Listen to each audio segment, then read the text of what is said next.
श्रीमद्भागवत कथा दशम स्कंद। कृष्ण जन्म मथुरा लिया, ब्रजलीला सुखधार, भक्तों की रक्षा करी, पापी कंस पछार। 29वां अध्याय। श्री कृष्ण का मुरली नाद और गोपियों का उन्माद। शुकदेव जी कहते हैं, हे परीक्षित, चीरहरण के समय श्री कृष्ण ने गोपियों से कहा कि हम शरद पूर्णिमा को तुम्हारे मन की इच्छा पूर्ण करेंगे। उस दिन से सब गोपियां आपस में कहती थी कि कब अश्विन का महीना आए और कब हम अपने प्राण वल्लभ के साथ रास लीला करके अपने मन की अभिलाषा को पूरी करें। इस प्रकार की इच्छा करते हुए शरद ऋतु आई। कृष्ण ने अपने हृदय में विचार किया कि अब मुझे गोपियों को दिए हुए वचन को पूरा करना चाहिए।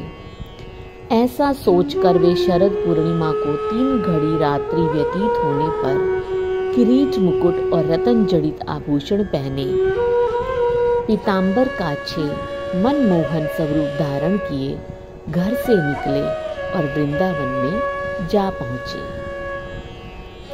प्रभु ने देखा कि चंद्रमा अपनी 16 कलाओं में प्रकाश फैलाए हुए है और यमुना का जल भी मोती के समान उज्जवल है। चारों ओर सुंदर सुगंधित पुष्प खिल रहे हैं और तीनों प्रकार की शीतल, मंद और सुगंधित पवन बह रही है। परीक्षित, वृंदावन कृष्ण को बहुत सुहाना लग रहा था। मुरली मनोहर ने चरण पहाड़ी पर चढ़कर अपनी मुरली में एक अत्यंत मनोहर राग गाया और उसी राग के साथ साथ राधा आदि ब्रज ललाओं के नाम ले लेकर उन्हें पुकारा। मुरली मनोहर ने अपनी मुरली में मोहित करने वाला ऐसा सुंदर राग गाया कि राधा आदि समस्त ब्रज गोपियां कृष्ण से मिलने के लिए वन में दौड़ी चली आई। जो गोपी दूध काट रही थी उसके हाथों से दूध का पात्र छूटा। जो भोजन कर रही थी तो जल तक नहीं पिया। जो रसोई बना रही थी तो चूल्हे पर रखकर छोड़कर आ गई। जो काजल लगा रही थी तो एक आंख में काजल लगाकर दौड़ पड़ी। आतुरता इतनी कि किसी एक ने दूसरी से पूछा भी नहीं कि तू किधर जा रही है। जल्दी से गोपियों ने हाथों के आभूषण पैरों में पहने, लहंगे की जगह ओढ़नी ओढ़ी और लहंगे को सिर पर ओढ़ लिया। जब घर वालों ने उन्हें रोकना चाहा तो उन्होंने किसी का कहना ना माना। उस समय एक गोपी पति के चरण दबा रही थी तो उठकर चलने लगी तो उसके पति ने उसे जाने नहीं दिया। कृष्ण के ध्यान में अपनी देह को छोड़कर गोपियों से पहले कृष्ण के पास पहुंच गई। सच्चा प्रेम देखा कृष्ण ने तो उसे अपने रास विलास में सबसे प्रधान स्थान दिया। राजा परीक्षित ने पूछा, शुकदेव जी, उस व्रज गोपी ने कृष्ण को भगवान समझकर प्रेम नहीं किया। उसने तो वासना की इच्छा करके प्राण त्यागे थे। फिर उसे मुक्ति पद कैसे प्राप्त हुआ?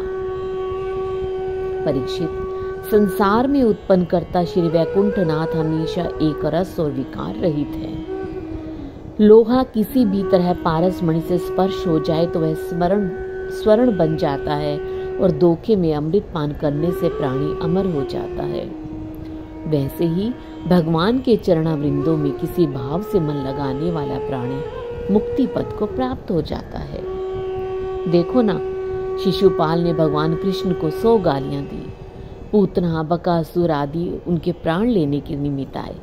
प्रभु दयाल ने उनको अपना धाम देकर मुक्त किया। शुकदेव जी कहते हैं, परीक्षित, बंशी की टेर सुनकर सभी ब्रजलालाएं उमंग में भरकर कृष्ण के पास पहुंची और कृष्ण ऐसे सुशोभित हो रहे थे जैसे तारागणों में चंद्रमा।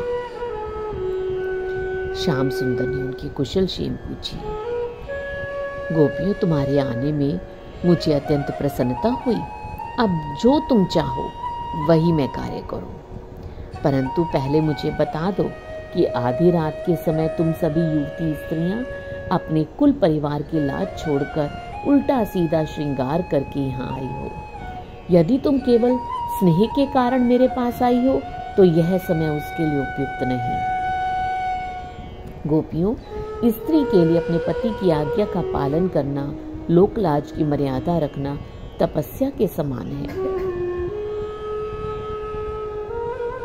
अब तुम चांदनी रात में वन की छाया को तो देख चुकी हो, अतः अपने अपने घर में जाकर प्रेम पूर्वक अपने पति की सेवा करो।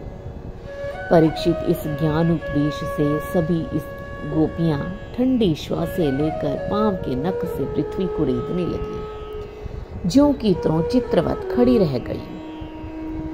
कुछ देर पूर्व उनके मुख पर जो प्रसन्नता थी वो लोप हो गई। कहने लगी, श्याम सुंदर, तुम बड़े निर्मोही हो। पहले तो अपनी बांसुरी से टेर लगाई, हमें बुलाया, अब हमारे आने पर ऐसी बातें करते हो। क्या चाहते हो? मोहन, जिस प्रकार तुमने हमें इस रात्रि के समय बुलाया, अब हमारे मन की अभिलाषा भी पूर्ण करो। हम वेद शास्त्र की मर्यादा, कुल परिवार की लज्जा को तुम्हारे चरणों में समर्पित कर चुकी हैं। हे प्रभु, हम तो मन, वचन और कर्म से ही आपको अपना पति समझती हैं। स्वामी, जिस प्राणी को आपके चरणों में प्रेम हो वह लोक लाज, कुल्हानी की चिंता नहीं करती। प्रभु, अब शरणागत की लाज तुम्हारे हाथ। वेद शास्त्रों के कथन अनुसार जब तक मनुष्य अपना मन संसारी मोहमाया से दूर नहीं करता तब तक वो आपको प्राप्त नहीं कर सकता। गोपियों ने अपनी मन की इच्छा बताई और कहा कि श्याम सुंदर, अब हमारी इस मनोअभिलाषा को पूरी करो। श्याम सुंदर कहते हैं कि यदि तुम्हारी ऐसी इच्छा है तो आओ, मेरे साथ रास करो। जैसे ही वचन सुना, गोपियों के मन प्रातः काल के कमल के समान खिल गए। मदन मोहन ने योग माया को बुलाया, रास के लिए उस फूलों से लदे वन में एक सुंदर स्थान सजाने की आज्ञा दी। योग माया ने उसी समय एक रतन जड़ित रास मंडल तैयार कर दिया और चबूतरे के चारों ओर केले के खंभे गाड़कर उन पर मोतियों और फूलों की झालरें लटका दी। रास मंडल तैयार हो गया। कृष्ण जी राधा आदि ब्रज ललाओं के साथ वहां पहुंचे। फिर वे 16 श्रृंगार करके सभी गोपियां कृष्ण के साथ निकट आ नृत्य गायन करने लगी। कृष्ण ने सभी गोपियों की इच्छा के अनुसार अपने अनेक रूप धारण किए। श्याम सुंदर स्वयं तो राधिका के साथ रहे और गोपियों के बीच में अपना एक एक रूप जो प्रकट किया उसी के साथ रास करने लगे। गोपियां उनकी रूपम छवि पर मोहित तो अपना मनुष्य जन्म भूल गई। परीक्षित, उस समय के आनंद को देखकर देवता ब्रजलालाओं के भाग्य की सराहना करते हुए कहते कि कितना अहोभाग्य है इनका, सच्चिदानंद के साथ कैसे रास विलास कर रही हैं।